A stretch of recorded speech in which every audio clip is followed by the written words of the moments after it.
बिस्मिल्लाहिर्रहमानिर्रहीम अस्सलाम वालेकुम तमाम मेरे भाई बहनों खुश रहो आबाद रहो सारे दुआ हमेशा साढ़े नाल हसदे रहो मुस्कुराते रहो वादे वरोला करते असी आकाल हाँ जी तो माशाअल्लाह जेड़ा ना गोलगप्पे दा मैंने जेड़ा काम मिलिया सी ना वो अज तो हो गया बिल्कुल खत्म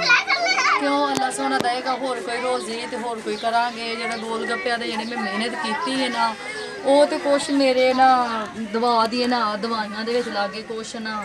ਅੱਲਾ ਦਾ ਲੱਖ ਲੱਖ ਸ਼ੁਕਰ ਹੈ ਚਲੋ ਅੱਲਾ ਦੀ ਜ਼ਾਤ ਦਾ ਲੱਖ ਲੱਖ ਸ਼ੁਕਰ ਹੈ ਪੈਰ ਉਹ ਜਿਹੜਾ ਕੁਛ ਨਾ ਠੀਕ ਹੋ ਗਿਆ ਅੱਲਾ ਸੋਨਾ ਰੋਜ਼ੀ ਮੈਨੂੰ ਹੋਰ ਦੇਗਾ ਪੈਸੇ ਮੈਨੂੰ ਹੋਰ ਦੇਗਾ ਸਿਰਫ ਉਹ ਗੋਲ ਗੱਪਿਆਂ ਦੇ ਪੈਸੇ ਵਿੱਚੋਂ ਸਿਰਫ ਮੈਨੂੰ ਨਾ 1000 ਰੁਪਇਆ ਬਚਿਆ ਹੈ ਮੈਂ ਕਿਹਾ ਚਲੋ ਨਾ ਘਰ ਵਾਸਤੇ ਨਾ ਇਹਦੇ ਵਾਸਤੇ ਬੱਚਿਆਂ ਵਾਸਤੇ ਨਾ ਕੋਈ ਥੋੜਾ ਬਹੁਤਾ ਰਾਸ਼ਨ ਪਾਣੀ ਲੈ ਆਨੀ ਜਿਹੜਾ ਇਸ 1000 ਦਾ ਆਏਗਾ ਇਹ ਦੂਸਰੇ ਪੈਸੇ ਸੀ ਉਹ ਤੇ ਦਵਾ ਦੀਆਂ ਨਾ ਸਿਰਫ ਦਵਾਈਆਂ ਵਿੱਚ ਹੀ ਸਾਰੇ ਲੱਗ ਗਏ ਨੇ ਤੇ ਹੁਣ ਇਹੀ ਦੁਆ ਕਰਦੇ ਪਏ ਅੱਲਾ ਸੋਨਾ ਹੋਰ ਕੋਈ ਮਿਹਨਤ ਮਜ਼ਦੂਰੀ ਦੇਗਾ ਤੇ ਫਿਰ ਹੋਰ ਕੋਈ ਕੰਮ ਲੈ ਕੇ ਇਹੀ ਲਾਲਚ ਮੈਂ ਕੀਤੀ ਸੀ ਕਿ ਚਲੋ ਮੈਂ ਨਾ ਈਦ ਦੇ ਨਾ ਗੋਲ ਗੱਪੇ ਬਣਾ ਕੇ ਨਾ ਈਦ ਤੇ ਨਾ ਆਪਦੇ ਬੱਚਿਆਂ ਦੇ ਨਾਲ ਕੋਈ ਕੱਪੜੇ ਵਗੈਰਾ ਲੈ ਲਵਾਂਗੀ ਉਹ ਕੱਪੜੇ ਵਗੈਰਾ ਤਾਂ ਨਹੀਂ ਲਏ ਗਏ ਕਿਉਂਕਿ ਇਹ ਤੋਂ ਬਾਅਦ ਐਕਸੀਡੈਂਟ ਹੋ ਗਿਆ ਸੀ ਇਸ ਵਾਰ ਉਹਨਾਂ ਕੱਪੜੇ ਨਹੀਂ ਲਏ ਗਏ ਉਹ ਤੇ ਫਿਰ ਦਵਾ ਦੀ ਦਵਾਈਆਂ ਵਿੱਚ ਹੀ ਲੱਗੇ ਗਏ ਤੇ ਜਿਹੜਾ ਹੁਣ 1000 ਰੁਪਇਆ ਬਣਿਆ ਹੈ ਉਹ ਅੱਜ ਮੈਂ ਲੈਣ ਲੱਗੀ ਆ ਕੋਈ ਰਾਸ਼ਨ ਪਾਣੀ ਲੈ ਕੇ ਤੇ ਨਾ ਬੱਚਿਆਂ ਵਾਸਤੇ ਘਰ ਬਣਾ ਲਵਾਂਗੇ ਦਵਾ ਦੀ ਜਿਹੜੀ ਹੈ ਨਾ ਗਿੱਟੇ ਦੀ ਹੱਡੀ ਹੈ ਨਾ ਉਹਨੂੰ ਨਾ ਕੋਈ ਮਸਲਾ ਬਣ ਗਿਆ ਹੈ ਦਵਾ ਕੋਲੋਂ ਨਾ ਬਿਲਕੁਲ ਤੁਰਿਆ ਨਹੀਂ ਜਾਂਦਾ ਅੱਜ ਇਹਨੂੰ 15ਵਾਂ 16ਵਾਂ ਦਿਨ ਹੈ ਮੰਜੀ ਤੇ ਹੀ ਬੈਠੀ ਹੋਈ ਹੈ ਇਹਦੇ ਕੋਲੋਂ ਤੁਰਿਆ ਨਹੀਂ ਜਾਂਦਾ ਤੇ ਨਾ ਹੁਣ ਉਤਲਾ ਜ਼ਖਮ ਕੁਛ ਨਾ ਥੋੜਾ ਠੀਕ ਹੋ ਗਿਆ ਹੈ ਤੇ ਹੁਣ ਇਹਨਾਂ ਦਾ ਐਕਸਰੇ ਦਾ ਕਰਵਾ ਕੇ ਨਾ ਅੱਲਾ ਸੋਨਾ ਕਿਸੇ ਨਾ ਕਿਸੇ ਵੱਲੋਂ ਮੈਨੂੰ ਹੁਣ ਪੈਸੇ ਦਿੰਦਾ ਹੈ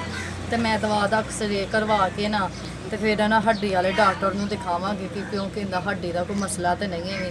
ਕਿਉਂ ਧੀ ਹੈ ਵਾ ਅੱਲਾ ਪਾਕ ਕੁਛ ਵੀ ਨਾ ਕਰੇ ਵੀ ਅੱਲਾ ਇੱਕ ਅੱਗੇ ਬੇਟਾ ਆਏ ਉਹਦੇ ਪੈਰ ਨੂੰ ਰੋਗ ਲੱਗਾ ਪਿਆ ਆਏ ਉਹਦੇ ਹੁਣ ਤੇ ਕਰ ਧੱਕੇ ਖਾ ਖਾ ਕੇ ਮੈਂ ਉਹ ਠੀਕ ਹੋਇਆ ਤੇ ਹੁਣ ਮੇਰੀ ਦਵਾ ਦਾ ਐਕਸੀਡੈਂਟ ਹੋ ਗਿਆ ਇਹਦਾ ਅੱਜ 15ਵਾਂ ਦਿਨ ਹੈ ਨਾ ਰਾਤ ਨੂੰ ਇਹ ਸੌਂਦੀ ਹੈ ਨਾ ਦਿਨੇ ਸੌਂਦੀ ਇਹਨੂੰ ਇੰਨੀ ਕੁ ਤਕਲੀਫ ਹੁੰਦੀ ਇਹਦੇ ਪੈਰ ਨੂੰ ਪਤਾ ਹੀ ਨਹੀਂ ਹੈ ਬਾਲੜੀ ਜ਼ਰੀ ਇੱਕ ਮੂੰਹ ਨਿਕਲ ਗਿਆ ਮੈਨੂੰ ਇਹਦੀ ਇੰਨੀ ਪਰੇਸ਼ਾਨੀ ਰਹਿੰਦੀ ਸੀ ਰਾਤ ਲਾਡੇ ਦਾ ਪੈਰ ਹੁਣ ਕੁਛ ਅੱਗੇ ਨਾਲੋਂ ਇਹਨਾਂ ਬਿਹਤਰ ਹੈ ਕਿਉਂਕਿ ਦਵਾਈਆਂ ਤੇ ਨਾ ਬਹੁਤ ਜ਼ਿਆਦਾ ਨਾ ਲੱਗ ਗਏ ਨੇ ਪੈਸੇ ਅੱਲਾ ਦਾ ਲੱਖ ਲੱਖ ਸ਼ੁਕਰ ਹੈ ਅੱਲਾ ਪੈਸੇ ਹੋਰ ਦੇਗਾ ਇਹ ਅੱਲਾ ਦਾ ਸ਼ੁਕਰ ਹੈ ਕਿ ਮੇਰੀ ਬੱਚੀ ਦਾ ਜਿਹੜਾ ਪੈਰ ਹੈ ਨਾ ਉਹ ਠੀਕ ਹੋ ਗਿਆ ਹੈ ਹਾਂ ਲਾਡੀ ਦੀ ਬੋਲ ਦੁਆ ਦੁਆ ਬੋਲ ਆਖ ਸਾਡੇ ਚੈਨਲ ਨੂੰ ਲਾਈਕ ਕਰੋ ਸਬਸਕ੍ਰਾਈਬ ਕਰੋ ਸਾਡੇ ਰੂਟੀਨ ਸੀ ਜਿਹੜੀ ਮੈਂ ਆਪਦੇ ਭੈਣ ਭਰਾਵਾਂ ਨਾਲ ਸ਼ੇਅਰ ਕਰ ਦਿੱਤੀ ਸਾਡੇ ਚੈਨਲ ਨੂੰ ਲਾਈਕ ਕਰਿਓ ਸਬਸਕ੍ਰਾਈਬ ਕਰਿਓ ਸਾਨੂੰ ਜ਼ਰੂਰ ਦੱਸੋ ਕਿ ਸਾਡੀ ਵੀਡੀਓ ਅੱਛੀ ਬਣੀ ਹਾਂਜੀ ਤੇ ਜਿਹੜੀ ਸਾਨੂੰ ਅੱਗੇ ਤੋਂ ਕੋਈ ਮਿਹਨਤ ਮਜ਼ਦੂਰੀ ਲੱਭੇ ਉਹ ਅਸੀਂ ਤੁਹਾਡੇ ਨਾਲ ਜ਼ਰੂਰ ਸ਼ੇਅਰ ਕਰਿਆ ਕਰਾਂਗੇ ਅੱਲਾ ਹਾਫਿਜ਼।